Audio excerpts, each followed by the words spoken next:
I'm the oldest of five, born in 7 years. So we're all very close in age. And from the very time that I was very young, my mother would always say, Kathleen, you have to take care of your brothers and sisters. You're the oldest. So as long as I can remember, I've been a caretaker. I never really wanted to do anything but teach.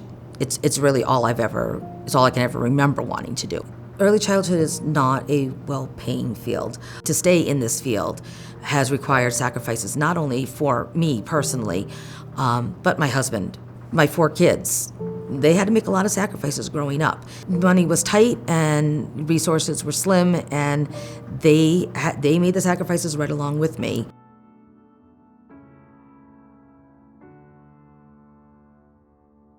Most people in early childhood especially, but a lot of people in education in general, are working second jobs. I know one of our teachers drives Uber, another one works at a pharmacy, so they're working second jobs. But we're still, even though we're struggling to pay our own bills, carrying bags of stuff in with them to provide for the students that we have. Those kids, every single day, they're the ones that keep me going, they're the ones that keep me coming back. I am Alice.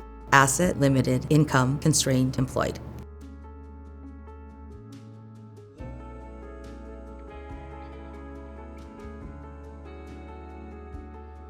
When we had our kids, we were very, very young. I mean, we were really young when we got married, and we were very young when the kids were born. And we were very optimistic that it was all going to work out and everything would be fine. We got a bill right after my son's heart surgery for $88,000. Had a panic attack, and then started making phone calls. And they're like, well, the insurance company said that it wasn't covered. And, so then I went through battles, arguing back and forth. On top of the additional expense of going for all of these, there was the expense of now my paycheck is smaller than I thought it was going to be. And when you're trying to pay them all off, everybody wants payment now. So I'm like, you get $1, you get $1, you get $5, and I'll just keep doing this until it's paid off or I die. One of the two things happens. We had been struggling, but getting through. And that year is kind of the year that everything fell apart, and we never did get back from it. We tried. We were gonna lose the house. I'm like, nope, we're done. So that's when I finally went through with it and declared bankruptcy. It was our last resort. It was the only way we were gonna keep the house. So.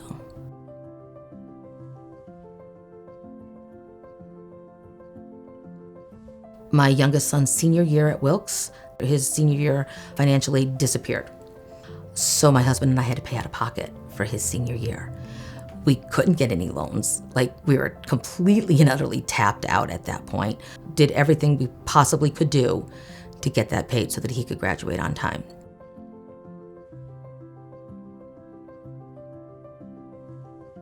The last actual vacation I took that did not involve anything medical and anything to do with the kids was Niagara Falls.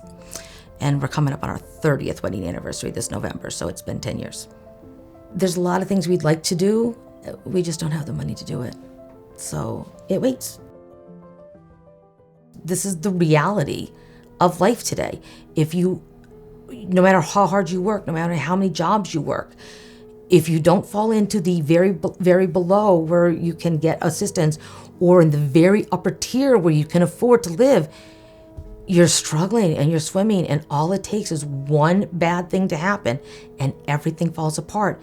And no matter how hard you work, you never get out of that hole. Never.